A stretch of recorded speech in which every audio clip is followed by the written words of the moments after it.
You see all the van life photos, you watch all the van tours, but do you wonder what this nomadic lifestyle is all about? Are you curious about life on the road? Social media calls it #vanlife. We call it home. I'll ask 10 questions to get you the stories that you want to hear from the people who live, work, and travel and adventure in this nomadic lifestyle. Welcome to Life on the Road.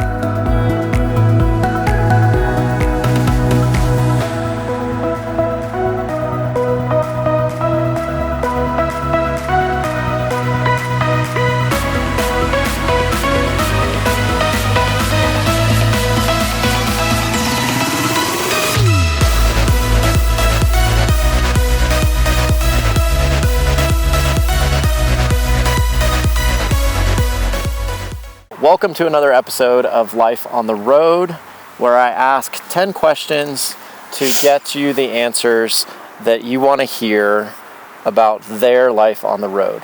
Welcome, Val. Thank you. Please introduce yourself. Tell us briefly kind of your job, describe your job, and where everybody can find you.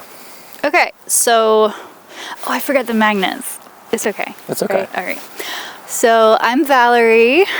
I have been on the road for about 3 years. In a few months, it'll be exactly 3 years since I've been living in this van.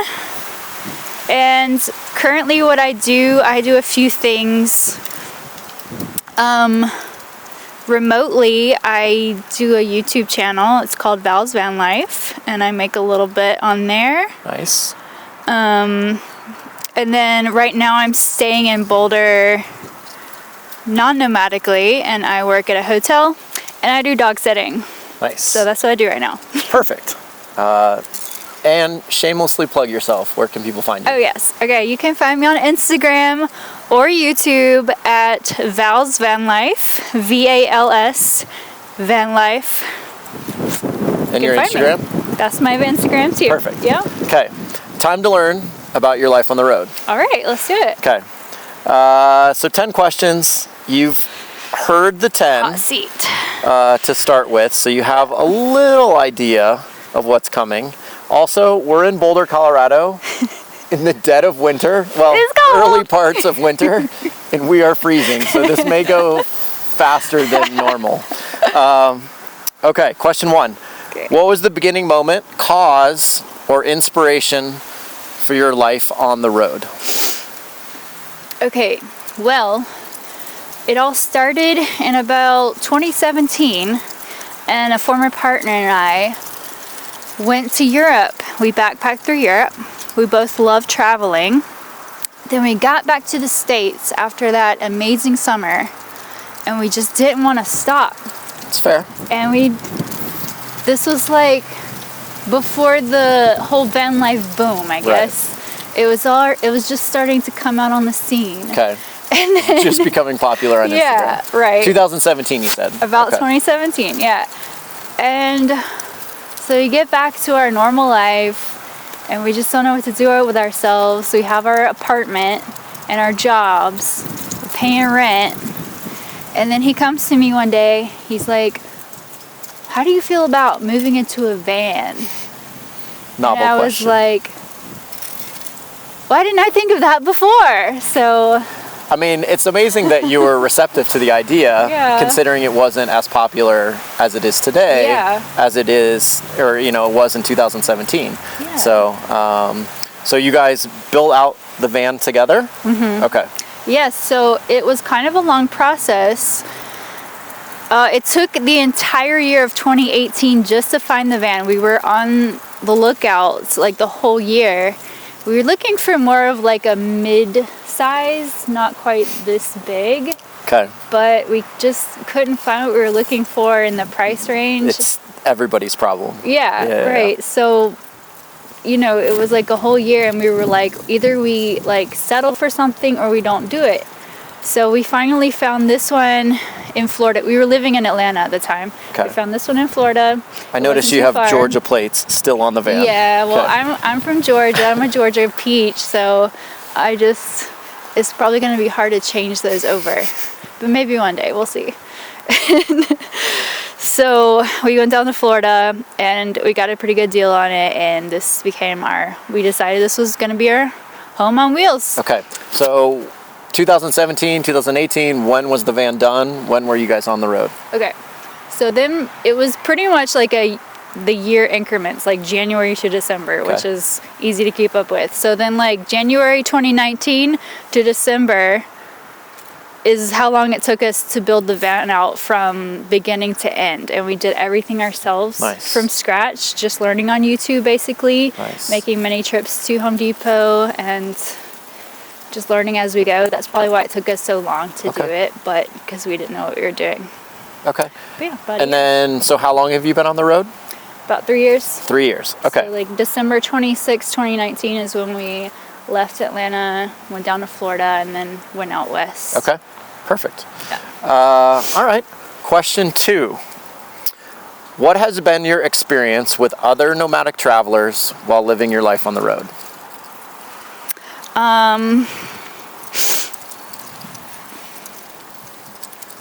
That was one of the biggest things I was excited about when getting on the road, is meeting other people, like other like-minded people. Sure. We just have like this thing in common. I don't know, this like sense of adventure and this certain spirit. And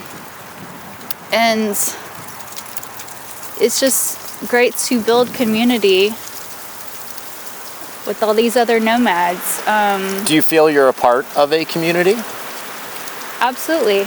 Okay. Yeah, and I think the biggest way for me has been going to these van gatherings. Okay. So when I started, we started right before the pandemic. Sure. And then everything shut down. So there were no more gatherings for like at least a year. Sure. That was really sad because that was what I was looking forward to the most. Yeah. And then, finally they started opening up again. And then I felt like that was the best way to meet friends. Okay. And then grow your circle, grow your group, and Sure. just continue meeting other folks. So when you talk about van gatherings, it's usually like a very large meetup that other nomadic travelers will get together and spend some time, 4 or 5 days together in one location. Sometimes it's a big party, sometimes it's more chill, but I think that's what you're referring to, right?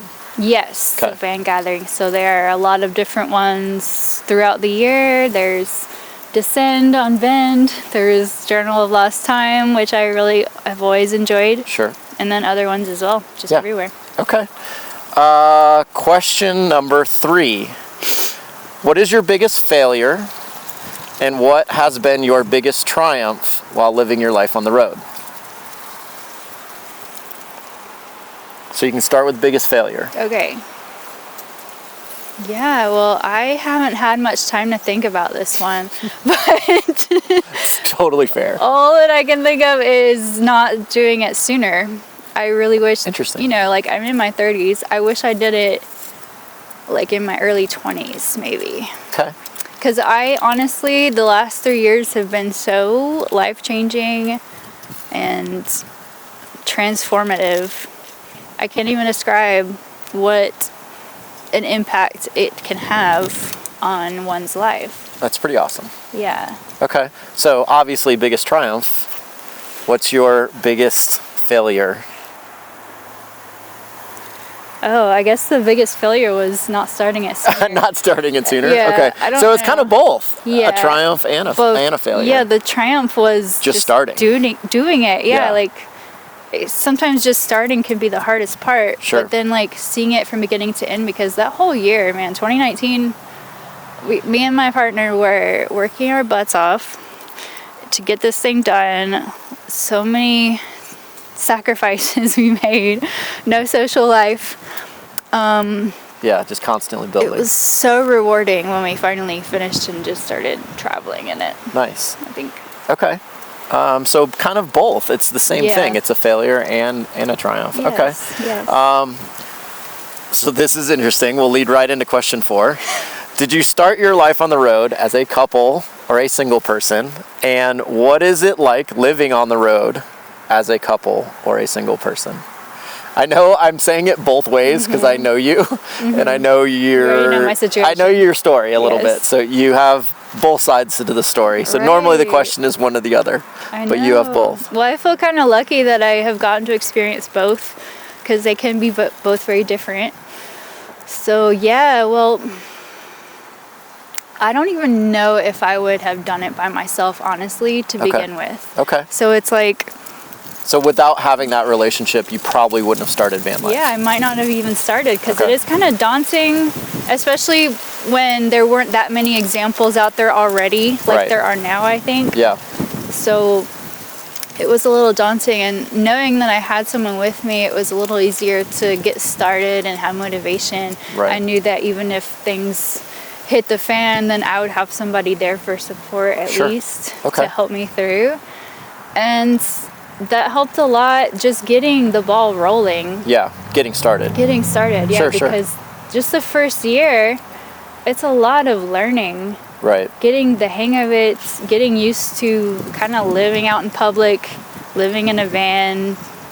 It's very different than traditional We are or in a very public place right now conventional filming this. living Exactly. in a house or apartment. So all those many big transitions, I think it was easier with a partner just because it felt more safe, like you Sure. have a support system there Sure. for each other. Sure.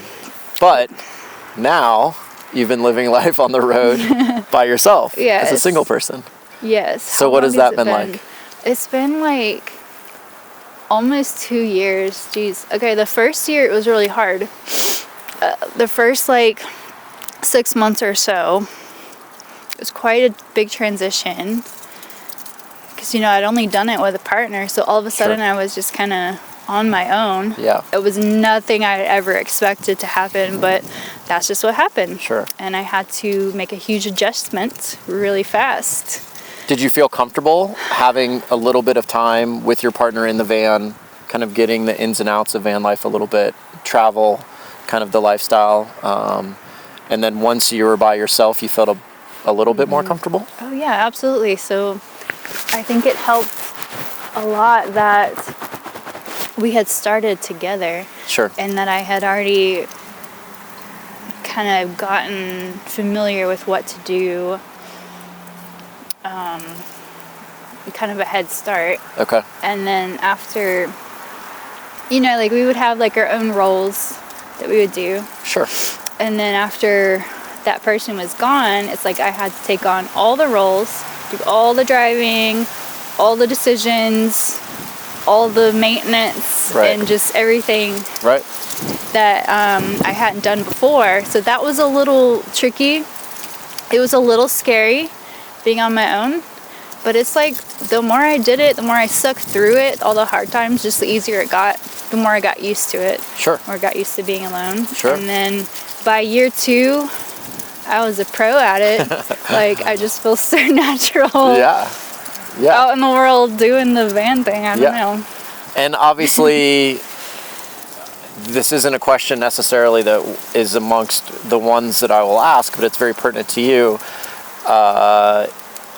Your comfort level as a solo female traveler was okay as you got more and more comfortable. I'm kind of just guessing. As like once your partner left, what was that transition like becoming a solo female traveler versus traveling with a partner? Yeah, so it's like I learned that safety is more of a feeling than anything else. So it's like people ask, well, is this safe? And I'm like, I don't know. I only know if it's safe if something bad happens, I guess. I don't know. It's just like I got, like by myself, I got more in tune with how I feel in different places. Environments, yeah. Yes, environments. And I can just, I don't know, it's weird, like my senses are like heightened or something, because I know that there's not that like extra level of protection of another person, a Sure. man, and then so it's like my natural instincts start kicking in to protect me, and I get more used to trusting my instincts and Yeah. just tuning into them. Yeah. how do I feel? This doesn't feel good. Okay, let's go somewhere else. Right. Well, and that's the beauty of a van is Yeah. you have that intuition or you have that feeling, and you can change your environment very quickly. Yes. So Yes. very cool. You Okay. love it. Question number 5. What is the best place or craziest place that you've had sex during your life on the road? Chad. I know. Well, I've been trying to think. Craziest Or best? or best.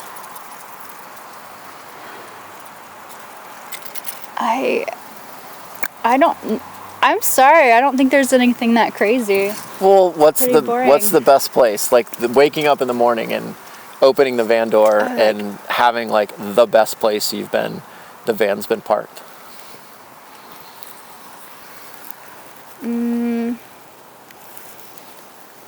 Honestly, probably near the beach. Okay. This was like in Florida. Florida? Nice. Yeah. Okay. Question number 6. How do you make money living your life on the road? Okay. Yeah, so I don't do anything like super digital nomad-y. It's a very technical term. Right. Digital nomad-y. Digital nomad-y. For sure. I'm not there yet. I Okay. would like to do that, but I do make some YouTube videos and make a little bit from that. And then what I've really done is just stay in one place for a while. That's your phone. All right. Sorry. Rookie move here. Rookie move. This is so ridiculous. Mine's probably still on too. As I'm talking about my YouTube channel. Yeah, so professional. I stay in one place for a while and work and save money and then travel. So like last winter, I was in Phoenix and I worked at a restaurant for 6 months and enjoyed the warm winter. Like we're doing here in Boulder today. Well, this is like my first real winter since living in the van. This was like my next adventure was actually experiencing coldness because I haven't done that yet. So I did that. Then I traveled for the summer. And So you basically work a job for half the year, save money, and then use that to go travel the rest of the year. yes, Okay. that's what I've been doing for the last 3 years. Okay. And you're working here in Boulder, like kind of doing that same process. Right. Nice. Yeah. Okay. Question number 7. What is your vehicle? Who built it? And why did you choose it to live your life on the road? Okay. So my vehicle is a 2015 Ford Transit. It is the tallest, longest one they make. It's beast, not like Althea, but it's big. So it's a Ford Transit. Do you know the length or is it a 148? I don't know. 350? I don't know what that means, but Okay. I don't know Ford I Transits. don't know. I'm sorry. Okay. But it's the longest Ford Transit they make. That's all I know. Tallest, longest. Tallest, longest. Okay. And then obviously who built it? Me and my former partner. Okay. And then why did you choose this vehicle to live your life on the road? This one, okay, so we felt like we wanted to be a little discreet, so we felt like an RV is pretty obvious. And of course, we started like 4 years ago or so when van life you wasn't started as popular. way before van life became popular. Right, Yeah, it was not as popular, and we felt like we could maybe stealth camp a little easier in a van and also park easier. Like it fits in most parking spaces. Right. Like these so we are in a parking lot right now. yeah, we're literally in a parking lot. Yeah, we just wanted something that was big enough to live in, but also small enough and discreet enough to kind of navigate pretty easily without too many issues. Right. So maybe that's why we chose the van. Okay. Question number 8. What is your best bathroom number 1 or number 2 story from your life on the road? Okay, I got some good ones. Okay, I'll start. Everybody's got a good Always. You gotta learn from your mistakes. So the first one we learned early on. We have a Nature's Head composting toilet. It is blowing so hard right now. Do you think you can hear it? Yeah, I think so. We're good. Okay. We're fine. It is what it is. Like, so the composting toilet. We have a Nature's Head composting toilet in there, and you know, we weren't used to it. We're used to just a regular old toilet that flushes everything down. So for everybody out there, a composting toilet uses no water. It uses a composting material, and your liquids and solids are completely separate. Yes. Okay. Right. So the pee tank, it fills up eventually. And I don't know what happened, but we just didn't really, I think we underestimated how quickly it would fill up. Yes. We weren't really paying attention. Especially with 2 people. Yes. Yes. And before we realized it, it was almost like too full by the time we could get it out. And it's like, when we tried to get it out, oh man, it went everywhere. So pee everywhere. Pee everywhere. Yeah. On the floor, I imagine. We hadn't even left Atlanta yet. So rookie mistake number 1, we learned really early on, and that never happened again after that. Yes. There was a lot of anger between us two. But anyway. It's amazing. Yeah. So pretty standard, I imagine, with the Nature's Head pee bucket filling up too fast. I'm gonna guess that's I've heard other people a fairly common occurrence. Right. So yes. Okay. Question 9. Describe the happiest and the hardest moments living your life on the road. Okay, I think those are kind of the same too. Okay, like your other one. Yeah. All right. It's interesting. Happy and hardest. Happy and hardest. Like, I think just being out on my own for a while, like when I hit the road to go travel, go to the Pacific Northwest, go to like all the beautiful places, and I just find myself kind of alone for a while. Right. It just kind of forces me to go inward a lot. Sure. Not intentionally, that's just kind of how it goes. It happens. Yeah. Yeah. And so you would define that as one of the happiest moments for you?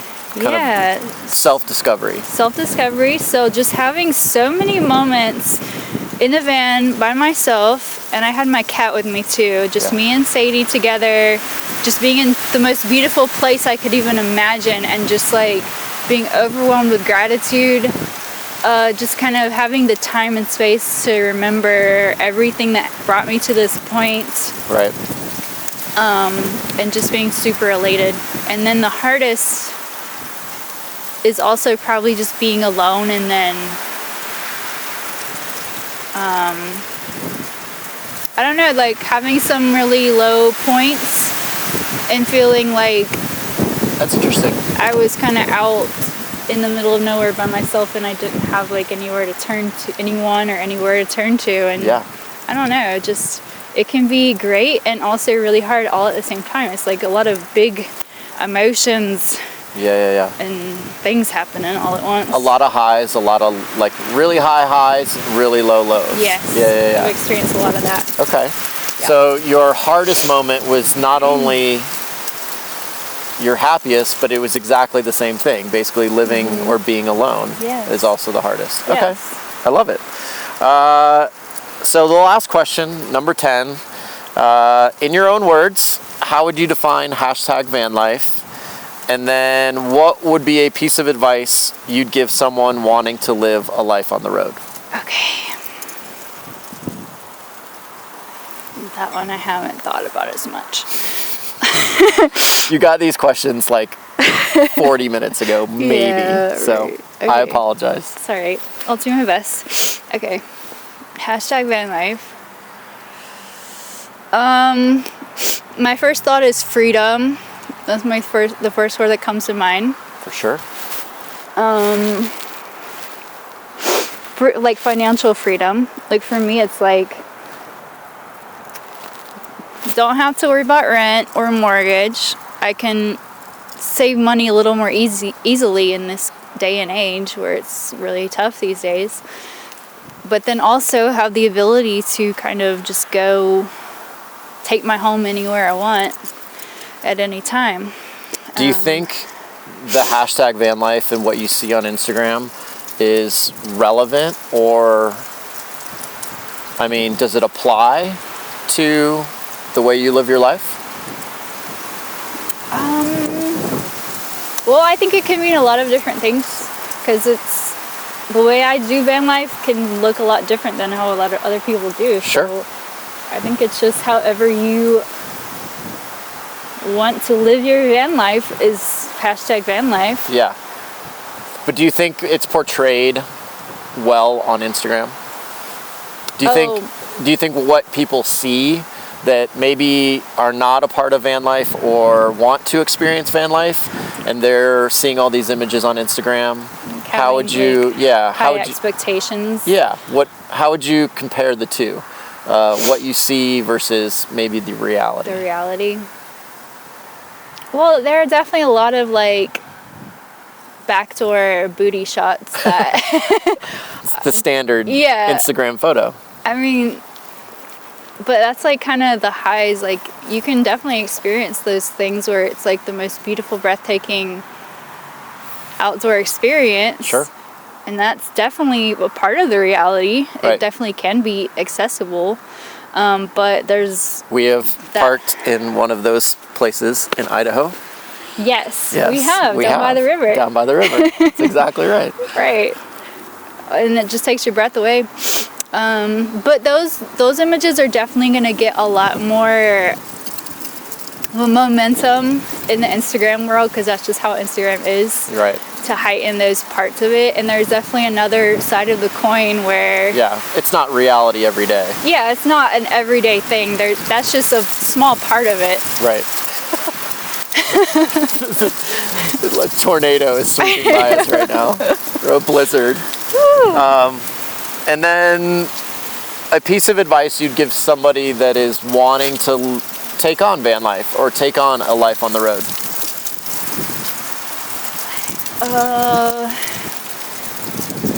Just do it. Like, I don't know. It's really good advice. Yeah, I mean, just start. Just start making it happen. And even if you don't do it as soon as you want to, it's fine. We thought it would take 4 months. It took a whole year, but we just kept at it and made it happen. And you just don't know how you're gonna feel about it, I think, until you actually do it. Right. Even if you hate it, you can just not do it anymore. Right. So, I don't know. I mean, honestly, it's good advice for sure. Is just starting. Just start. Mm-hmm. Sometimes taking that first foot forward is the hardest step of it all. And yeah, that definitely is a good piece of advice for sure. So those are your 10 questions. 10 questions about life on the road. Thank you, Val, for joining me today. Obviously, we are freezing. We are going to go warm up in the van, drink some more tea, and thank you guys for watching another episode of Life on the Road. We'll see you next time. Bye. Okay, I'm putting on gloves. My word. Because it's freezing. Yes. We are two crazy people. Yes. Literally. Two crazy van people. Doing this in the middle of fucking winter. This is insane. Yes. Yeah, that's good. The tea is perfect. Oh, good, good.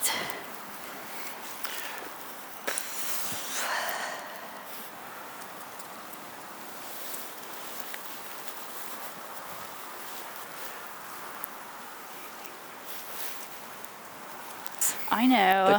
The cold batteries, supposedly. There's a lot of things I need to do. I hear you. Okay, I guess I'm ready. I will